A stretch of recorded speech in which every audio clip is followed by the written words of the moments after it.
Commander John Ellis stood at the viewport of Earth's orbital defense station Aegis. His eyes were fixed on the holographic display showing 3 colony worlds: New Haven, Prosperity, and Elysium. The blue dots representing these human settlements blinked steadily. 6 hours ago, all communications with the colonies had stopped. 12 million lives hung in the balance. "Any response from the Zexar yet?" John asked, his voice tight with controlled anger. Lieutenant Susan Foster shook her head. "Nothing, sir. Their diplomatic channels are silent." John ran a hand through his short brown hair. Just 2 weeks ago, he had sent his wife Linda and their daughter Emma to visit Linda's parents on New Haven. The colony was supposed to be safe. The peace treaty with the Zexar Collective had been signed with much fanfare only 8 months ago. "Sir," Susan called out, "we're receiving a transmission from Admiral Wright." The main screen flickered, revealing the stern face of Admiral Samantha Wright, the highest-ranking officer in the United Nations Space Command. Her gray eyes seemed to burn with a cold fire. "Commander Ellis, we have confirmation. The Zexar have attacked all 3 colony worlds simultaneously. Orbital bombardment, followed by ground forces. Based on refugee ships that managed to escape, casualty estimates are..." She paused, jaw tightening. "In the millions." John felt the floor tilt beneath him. Millions. Linda. Emma. He gripped the console to steady himself. "Why?" he managed to ask. "We honored every part of the treaty, because they never intended to keep it," Admiral Wright replied. "Intelligence has intercepted their communications. The treaty was a ploy to study our defenses, our response patterns.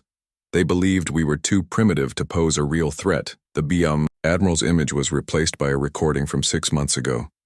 Grace Winters, Earth's chief diplomat, stood before the Zexar High Council.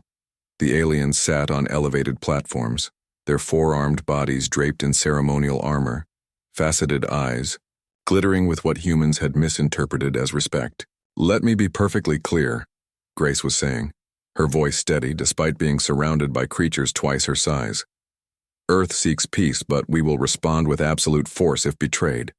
If you violate this treaty, there will be no sanctuary among the stars where you can hide from us." The recording captured the reaction of Supreme Counselor Vexithal. The universal translator couldn't quite convey the nuance, but the meaning was clear enough. Amusement. The Zexar leadership had laughed at the warning. They had fought wars against dozens of species across centuries. Humans were just another primitive race to be conquered when convenient. The recording ended, and Admiral Wright reappeared.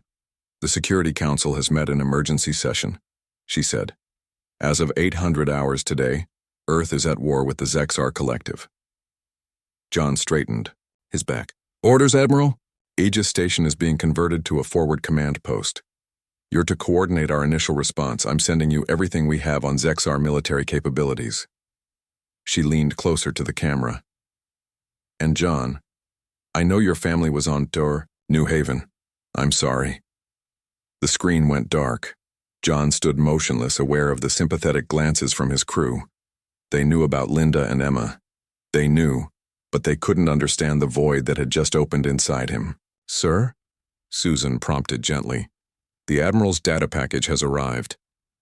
John nodded, pushing his grief down deep where it could fuel him rather than break him. "Put it on the main display, and get me a direct link to all UNSC ships within deployment range." For the next 18 hours, John worked without rest. The Zexar had expected humanity to reel from the blow, to respond with scattered, disorganized counterattacks that their superior technology could easily repel. They had studied human warfare, but they had fundamentally misunderstood human nature. "Fleet positions confirmed," Susan reported. "All ships are in holding pattern, awaiting final authorization." John looked at the tactical display. 37 ships, arranged in attack formations outside Zexar sensor range. Not a panicked response, but a coordinated one. The Zexar wouldn't see it coming. His terminal beeped. An incoming transmission from Washington. The image of President Daniel Carter filled the screen, flanked by his Security Council. "Commander Ellis," the president said, Admiral Wright speaks highly of your tactical abilities. Before I authorize this response, I need to hear from the officer who will execute it. Are we certain this is the right course? John took a deep breath. Mr. President, the Zexar attacked civilian targets without provocation. They killed millions of our people because they believe we are weak.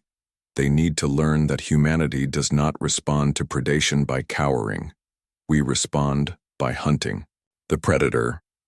Grace Winters stepped into view beside the President. Her eyes were red-rimmed from crying, but her voice was steady. They were warned, she said simply. I told them exactly what would happen. President Carter nodded gravely. Very well. Operation Retribution is authorized. May God have mercy on them because we will not.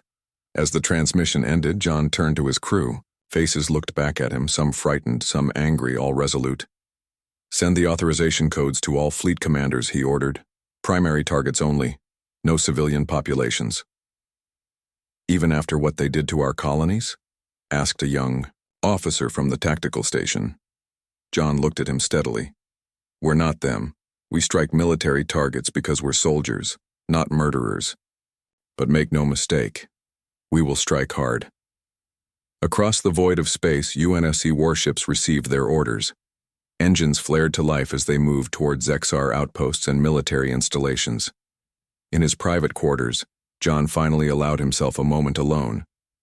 He opened his personal tablet and touched the screen, bringing up a photo of Linda and Emma. His wife's warm smile, his daughter's bright eyes, so curious about the universe. Gone now. He pressed his hand against the image, as if he could reach through the screen and touch them one more time. I'm sorry I couldn't protect you, he whispered. But I promise you this. They will remember your names, not because I'll carve them into monuments, but because I'll carve the consequence of your deaths into the memory of an entire species. John closed the tablet and returned to the command center. The first reports were coming in.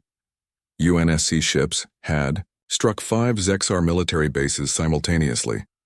Perfect surprise had been achieved. Admiral Wright's face appeared on the main screen. First phase complete, she reported. Minimal casualties on our side. The Zexar are in disarray. What's next? John asked. Now we show them why humans are the most dangerous species they've ever encountered, Wright replied. We don't just fight wars, Commander. When provoked, we hunt. And I've just authorized the deployment of weapon systems we kept hidden during peace negotiations. For the first time since receiving the news about the colonies, John felt something other than grief. It wasn't quite hope, it was darker, more primal. The Zexar had awakened something in humanity that had slumbered since the ancient days when humans were both predator and prey. Send this message to all Zexar channels, Admiral Wright ordered. Tell them exactly what Grace told them before. You were warned. Now we hunt. 6 months passed since the Zexar attack on the human colonies. The initial human counterstrikes had shocked the alien collective, but their vast empire absorbed the blows. Now the real war was about to begin. Dr. Alan Parker walked through the underground facility known simply as the Forge. Located beneath the Arizona desert, it stretched for miles in every direction. For decades, humanity had been preparing for this moment, even during the peace talks. Dr. Parker, they're ready for you in the main bay, said his assistant, Olivia Reed. Alan nodded and quickened his pace. His worn shoes squeaked against the polished floor as they entered the enormous chamber. The ceiling rose hundreds of feet above them, and the room extended so far that the far wall was barely visible. Suspended from massive support systems hung the UES Vengeance, the first of humanity's hunter-killer ships. Is she ready? Alan asked the chief engineer who waited beside the observation platform. As ready as she'll ever be, replied Chief Engineer Paul Grant. The phase-shifting technology works in all our simulations. In theory, the Zexar won't know what hit them. Admiral Samantha Wright stood at the edge of the platform, her uniform crisp despite the long hours she had been working. Beside her was Commander John Ellis, recently promoted after his successful coordination of the first counterstrikes. Doctor, Admiral Wright greeted him. Today we reveal what humanity can do when pushed too far. John Ellis looked up at the ship. Unlike the bulky, obvious power of traditional human warships, the Vengeance was sleek and predatory, its dark hull absorbing light rather than reflecting it. He thought of Linda and Emma again as he did every day. The pain hadn't lessened, but it had changed, hardened into something he could use. "Who's commanding her?" John asked. "Captain Laura Mills," Admiral Wright replied. "Former submarine commander, she understands hunting in 3 dimensions better than anyone in the fleet." On the main floor below, a woman in a black uniform walked toward the ship, surrounded by her bridge crew. Captain Mills moved with quiet confidence, her red hair pulled back in a tight bun. She stopped and looked up at the observation platform, saluting sharply. "Permission to hunt, Admiral," she called out. Admiral Wright returned the salute. "Permission granted, Captain. Show the Zexar what happens when they threaten our people." As the bridge crew boarded the ship, Alan Parker activated his tablet. "It's time to activate Project Nemesis," he said. "The Vengeance is just the beginning. We have 5 more hunter-killer ships nearly complete." The Admiral nodded. "How long before the phase-shifting technology can be added to our existing fleet?" 3 months for the larger ships," Alan replied. "We're streamlining the process every day." John watched as the massive bay doors above the Vengeance began to open, revealing a night sky filled with stars. The ship's engines glowed softly, a deep blue that seemed almost alive. "The Zexar still believe they're winning," John said quietly. "Their leadership has dismissed reports of their missing outposts as equipment malfunctions." "Pride before the fall," Admiral Wright replied. "A weakness we're exploiting fully." The Vengeance rose silently, its hull briefly reflecting moonlight before the phase shifters activated.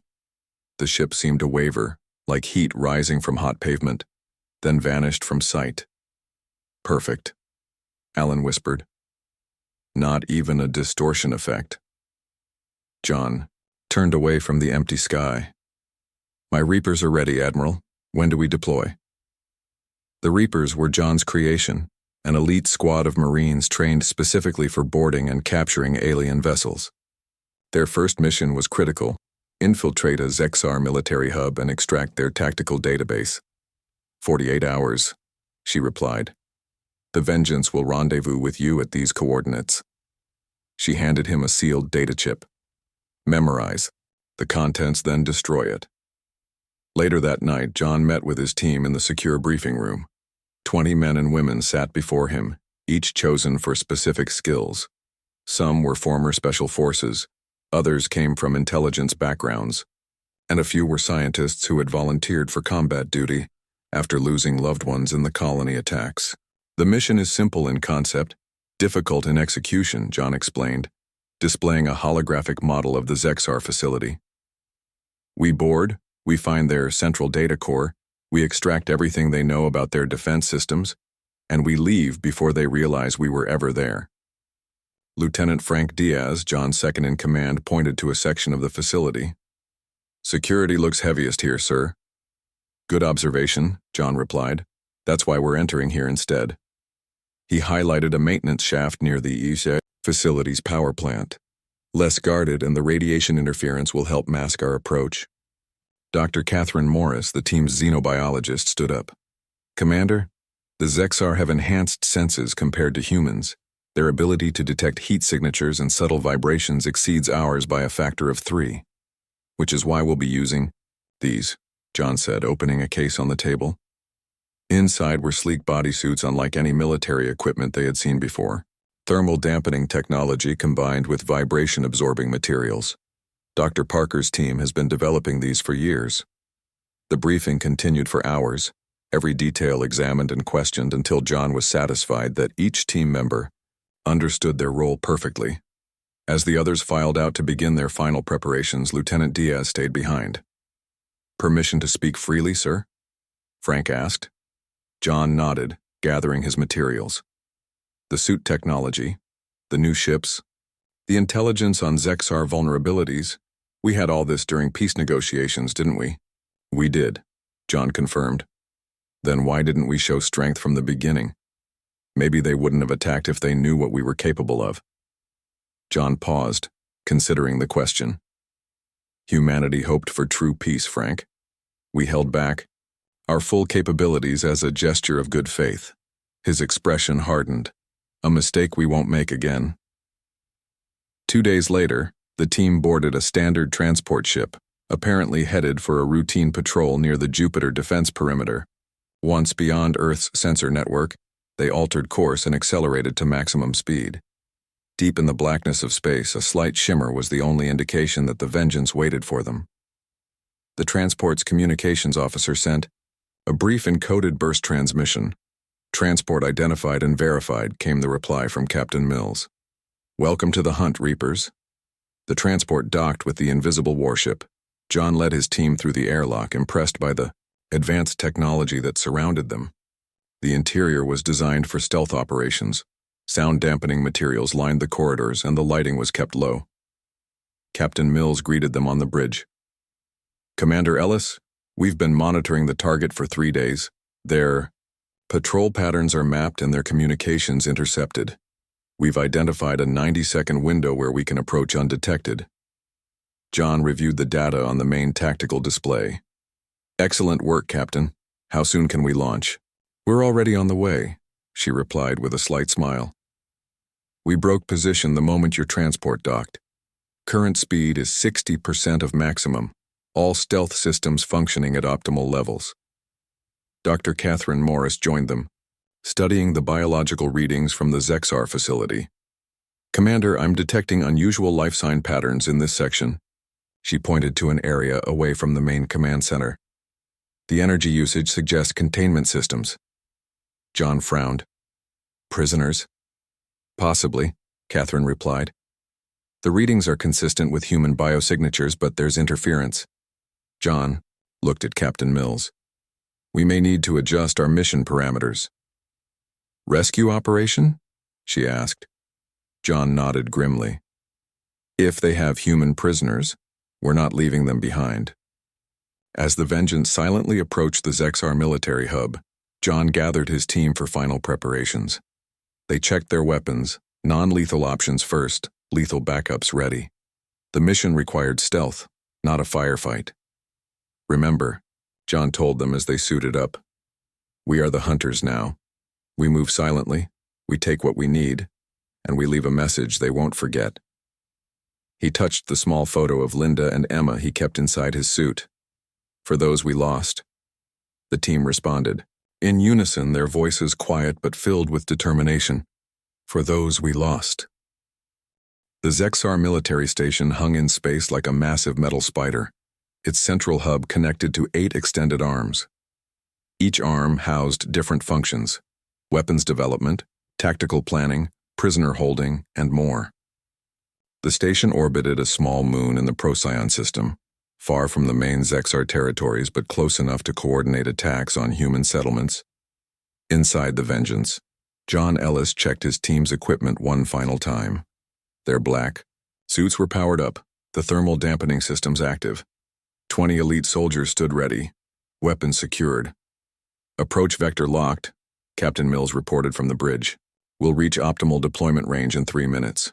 John nodded. Remember the plan. We split into 3 teams. Alpha team with me will secure the data core. Beta team under Lieutenant Diaz will investigate the prisoner signatures. Gamma team creates the distraction if needed. Dr. Catherine Morris adjusted the settings on her scanner. The life signs are stronger now.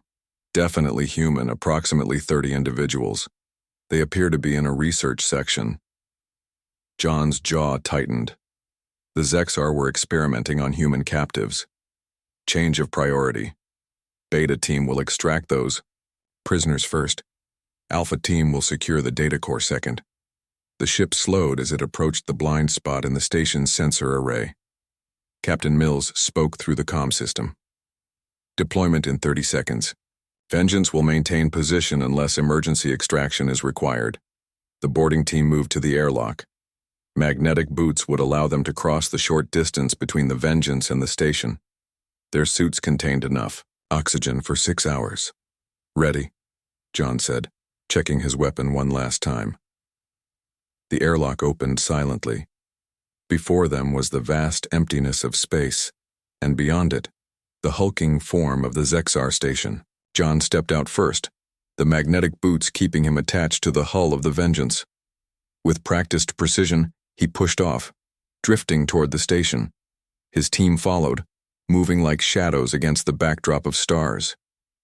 They reached the station's maintenance hatch, a seldom-used access point for external repairs. Lieutenant Frank Diaz attached a small device to the control panel. It bypassed the security system without triggering alarms. The hatch slid open. Once inside, the team split up. John led Alpha Team toward the central hub where the data core was located. They moved through maintenance tunnels, avoiding the main corridors where Zexar personnel would be present. "First checkpoint," whispered John. Ahead, a Zexar guard stood at a junction, his 4 arms holding different monitoring devices. The alien was tall, nearly 7 feet, with mottled green skin and faceted eyes that could see in multiple directions. John signaled to Private Steve Harris, their stealth specialist. Steve moved forward, keeping to the shadows. He activated a small device that emitted a pulse designed to temporarily confuse Zexar sensory organs. The guard shook his head, disoriented.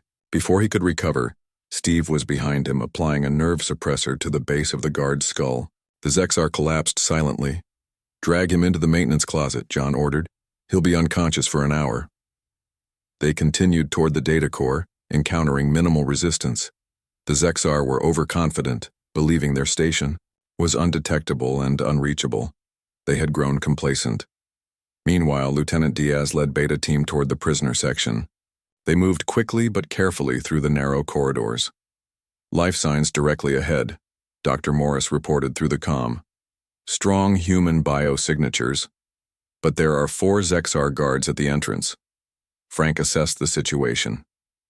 "We need a clean takedown. No alarms." Corporal Lisa Harding stepped forward. "I can create a diversion. Their shift change should happen soon, based on the patterns we've observed." Frank nodded. Lisa moved to a nearby control panel and carefully rewired it. Seconds later, alerts began flashing in a different section of the station. 2 of the guards immediately left to investigate. 2 down. 2 to go, Frank murmured. With precision timing, the team neutralized the remaining guards and entered the prisoner section. What they found made even the battle-hardened soldiers pause. 30 humans were held in transparent cells, connected to various monitoring devices. Men and women from the colonies, subjected to tests and experiments. Dr. Morris rushed to the central control panel. "They're studying human physiology, stress responses, pain thresholds." Her voice was tight with controlled anger. "These people have been here since the colony attacks. Can you release them?" Frank asked.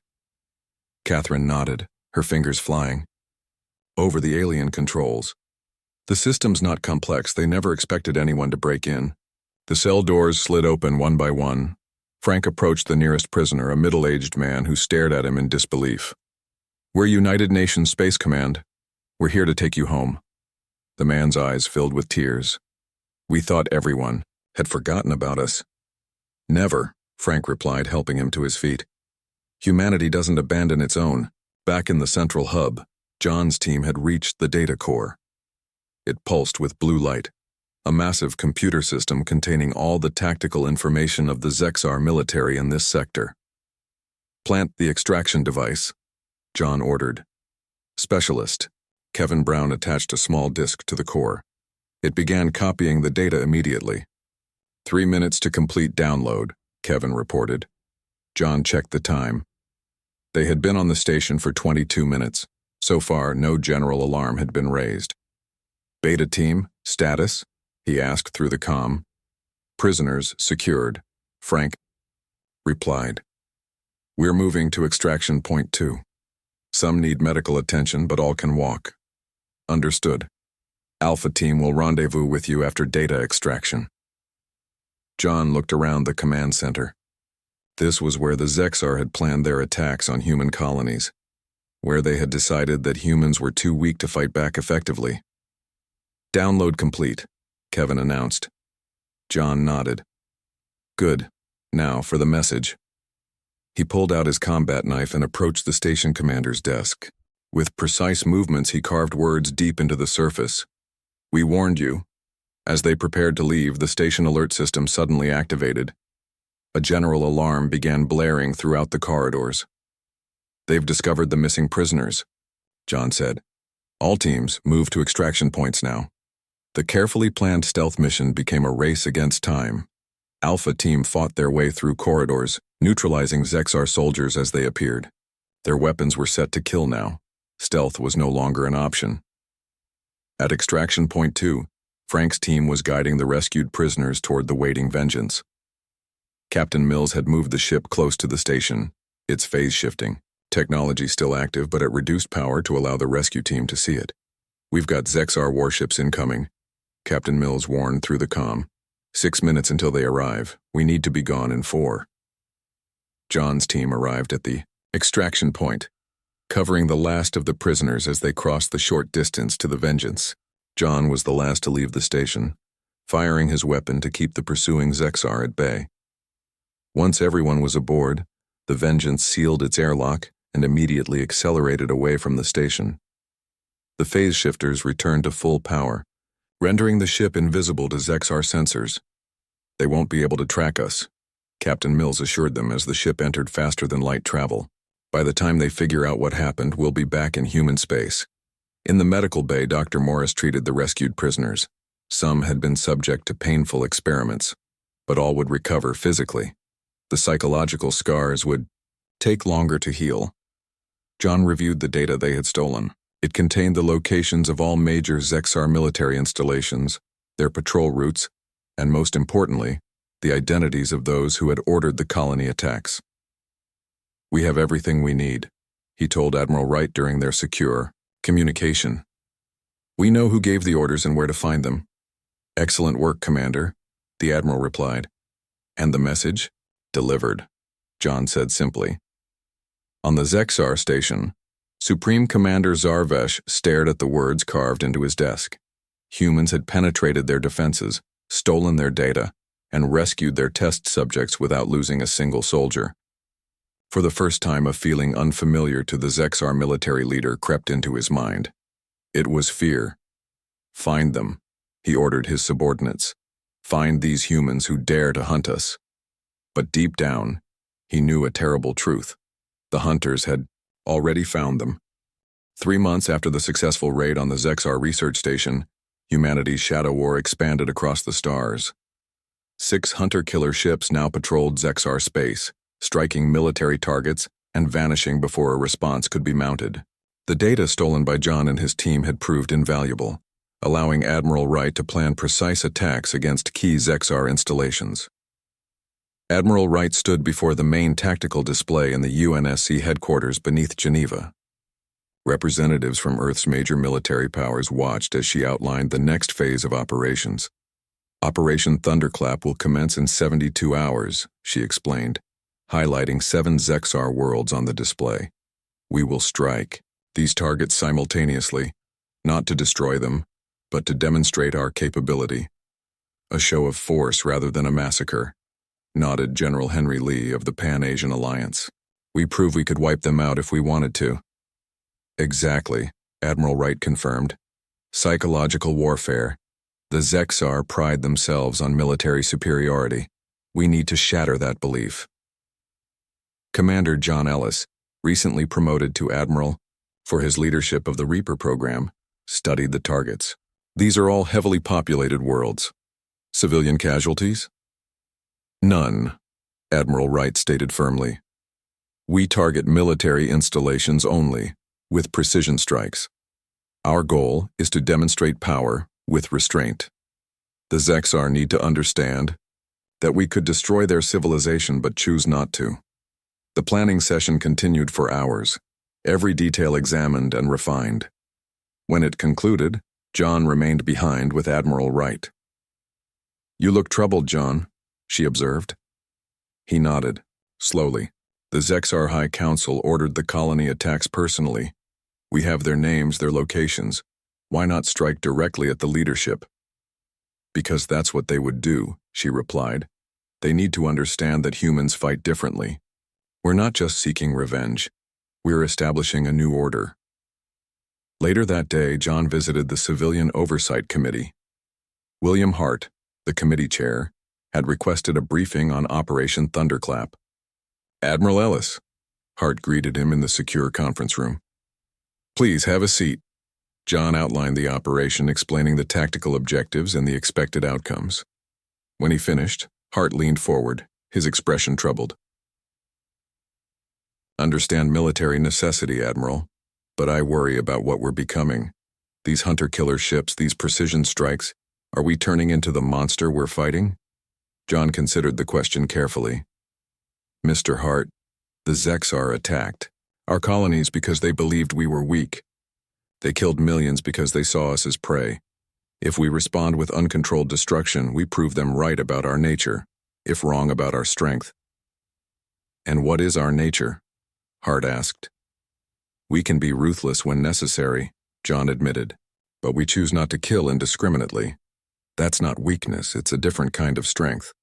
Hart nodded slowly. "I hope you're right, Admiral, for all our sakes." As John left the meeting, his comm unit beeped. It was Grace Winters, now Director of Intelligence after her successful diplomatic career ended with the Zexar betrayal. "John, we need to talk," she said without preamble. "My office in 20 minutes." Grace's office was in a different section of the underground complex. She had transformed it from a standard government space into something more personal, with plants and artifacts from her diplomatic travels. "The Zexar have sent envoys requesting peace talks," she said as soon as John entered. He stopped short. "When?" "The message arrived an hour ago," Grace replied. "They're claiming we've violated their sovereignty with our unprovoked attacks and are offering to negotiate a cessation of hostilities." John laughed without humor. "Unprovoked? After what they did to our colonies?" "They're trying to rewrite the narrative," Grace agreed. "But more importantly, they're scared. Our strikes are working. The question is, do we engage with their peace offer?" John sat down across from her. "What do you recommend, Director?" "I recommend we continue with Operation Thunderclap," she said firmly. "Then we respond to their peace overture from a position of absolute strength." 72 hours later, Operation Thunderclap began. 7 UNSC fleets appeared simultaneously in the skies above 7 Zexar worlds. The phase-shifting technology had been adapted to work on larger vessels, allowing entire battle groups to appear without warning. On the bridge of the flagship UES Judgment, John watched as precision strikes destroyed military bases, weapon factories, and defense installations across the planet below. No civilian targets were hit, not even accidentally. The operation had been planned with surgical precision. "Second wave complete," reported Captain Nelson from Tactical. "All targets neutralized. No civilian casualties reported." John nodded. "Broadcast the message on all Zexar frequencies." The communications officer activated the system. John spoke. Clearly, his voice transmitted to all 7 worlds simultaneously. "People of the Zexar Collective, today you have witnessed the power of humanity. We could have destroyed your cities. We could have bombed your worlds into ash. Instead, we chose to demonstrate restraint. Your military installations are gone, but your people live. Remember this moment when your leaders tell you we are savages. Remember who struck first and who showed mercy." The message concluded, and John gave the order to withdraw. The fleet vanished from Zexar sensors, leaving behind smoking ruins where military bases had stood minutes before. Reports from the other 6 worlds confirmed similar success. Operation Thunderclap had achieved its objective without a single civilian casualty. The psychological impact would be devastating to Zexar morale. Back on Earth, John attended the emergency session of the Security Council. President Carter had called the meeting to discuss the Zexar peace offer. Operation Thunderclap was a complete success, Admiral Wright reported. "All military objectives achieved, no civilian casualties." "And the Zexar response?" the president asked. Grace Winters activated the main display. "They've sent a new message requesting immediate peace talks at a neutral location. Their tone has changed significantly. No more accusations of unprovoked attacks. They're asking for terms, President Carter looked around the table. Opinions?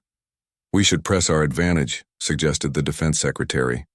We have them on the run. But not to the point of destruction, countered Grace. Our goal was never genocide. John spoke up.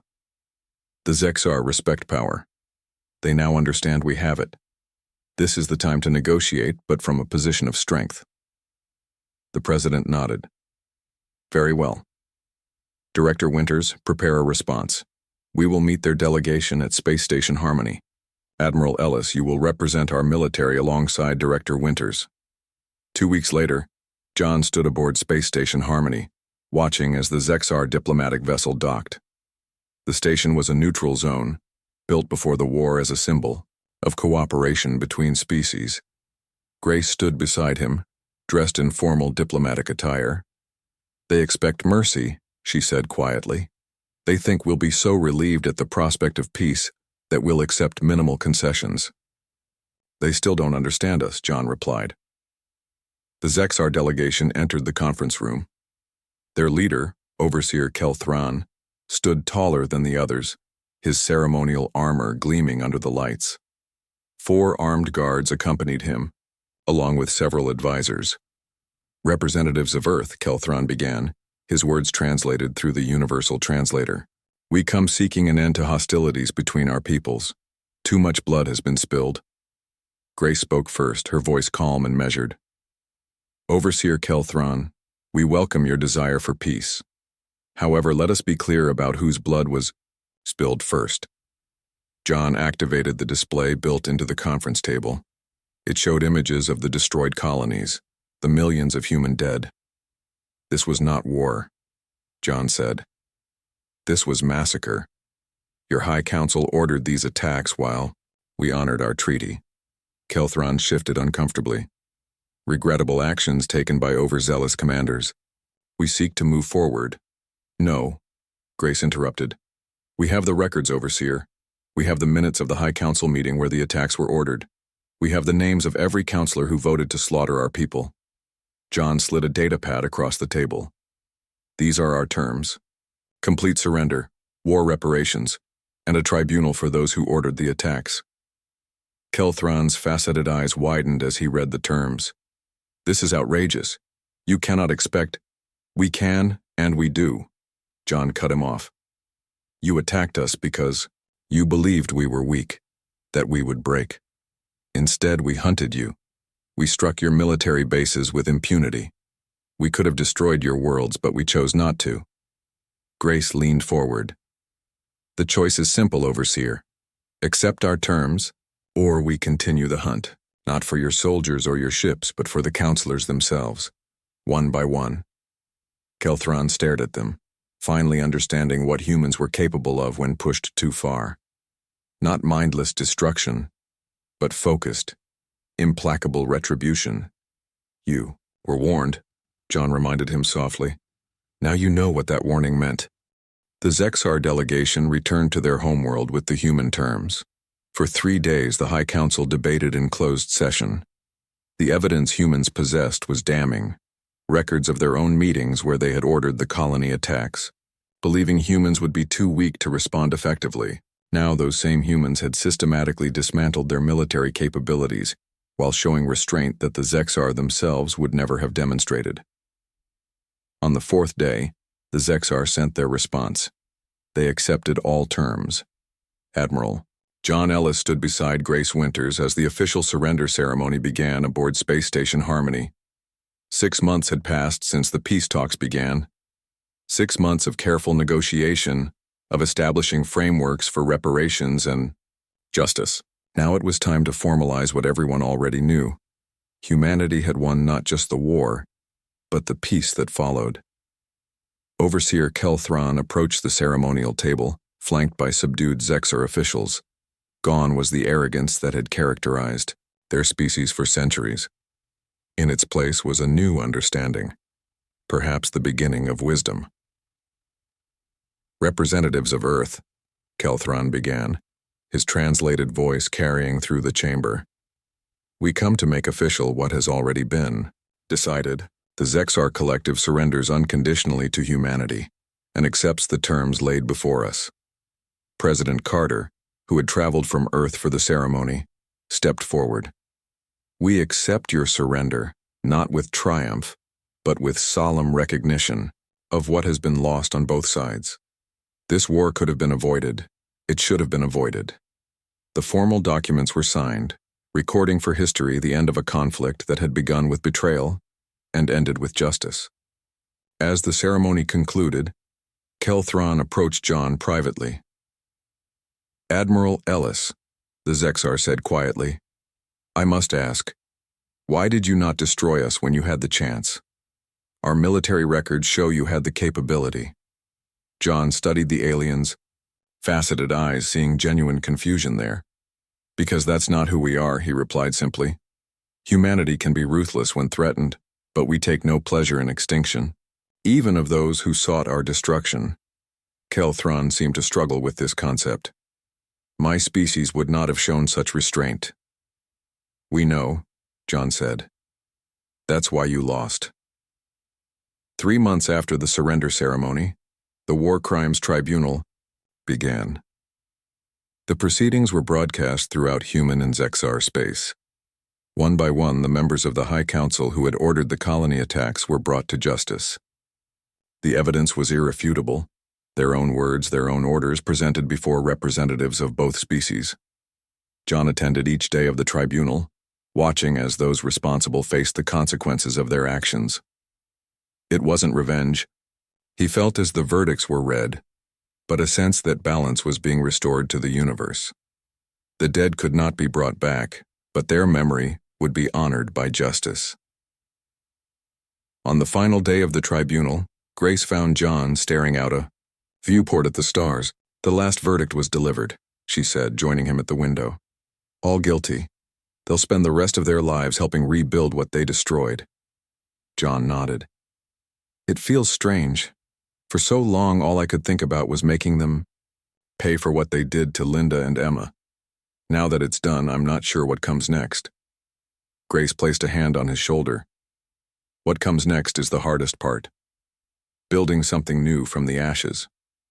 1 year after the surrender, John stood on the surface of New Terra, the first of the rebuilt colony worlds. Where once there had been only destruction, now new cities rose toward the sky. Humans walked the streets alongside Zexar, who had chosen to help with the reconstruction efforts, a first step toward genuine coexistence. A memorial garden occupied the center of the main settlement. Stone markers bore the names of those lost in the attack, Linda and Emma Ellis among them. John knelt before their markers, placing fresh flowers from Earth. We did it, he said softly to the stones. We made sure everyone remembered what happened, here, not just as a tragedy but as a turning point. He became aware of someone approaching. Looking up, he saw a Zexar standing respectfully at the edge of the memorial garden. This one was smaller than most, lacking the military bearing of those John had encountered during the war. Admiral Ellis, the Zexar said, bowing slightly. I am Virnak, appointed by the new collective assembly to present our formal atonement. John stood facing the alien. Atonement? Virnak held out a carved wooden box. These are the symbols of contrition, our most sacred relics. They have never before been given to another species. John accepted the box, but didn't open it. Why now? Why me? Because you hunted us when we deserved to be hunted, Virnak replied. And you showed mercy when we deserved none. Our species has existed for thousands of years, Admiral. In all that time, we conquered or destroyed every civilization we encountered. We believed this was the natural order. The strong dominate. The weak perish. The Zexar looked around at the memorial garden. You taught us otherwise.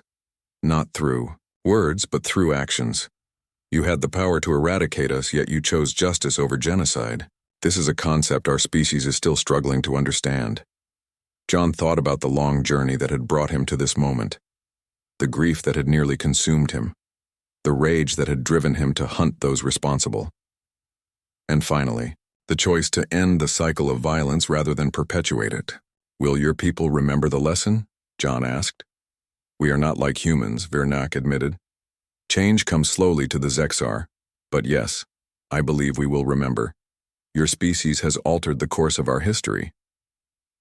That evening, John attended a dinner with the colonial governor and other officials. The mood was hopeful despite the solemn location. New Terra represented humanity's resilience, its ability to rebuild after devastation. Governor Patricia Lane raised her glass in a toast. To those we lost, and to the future they would want us to build. As conversations flowed around him, John found himself thinking about what that future might look like. Humanity had proven itself a formidable force in the galaxy, not just militarily, but morally. The Zexar had expected humans to behave as they would have, with indiscriminate destruction. Instead, they had encountered something they couldn't comprehend, strength tempered by restraint.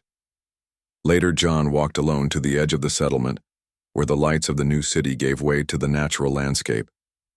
The night sky blazed, with stars, each one possibly home to civilizations yet unknown. His comm unit beeped, an incoming message from Admiral Wright. John, her voice came through clearly. The new fleet is ready. 6 exploration vessels, built with the technology we developed during the war.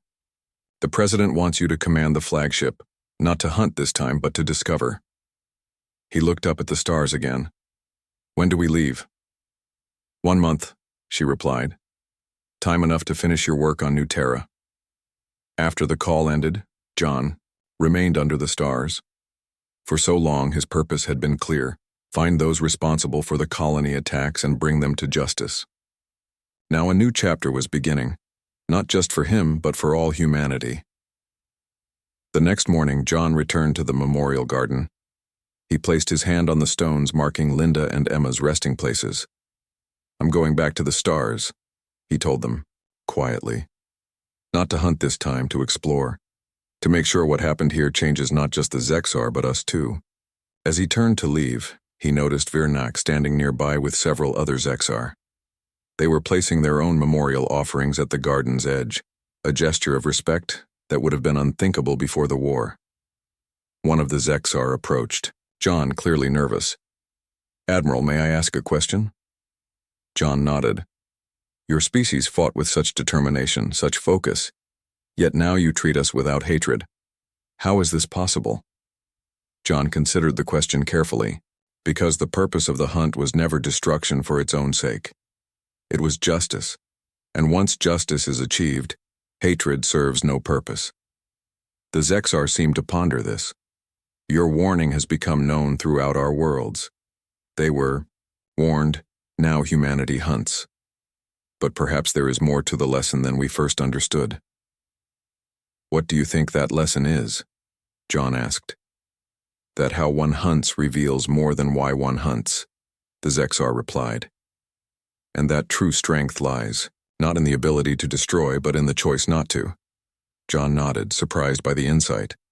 That's a good beginning. As he walked away from the memorial garden toward the new colonial headquarters, John thought about the path that had brought humanity to this moment. A path that began with tragedy, but had led to something unexpected. Not just victory, but the chance to define what victory truly meant.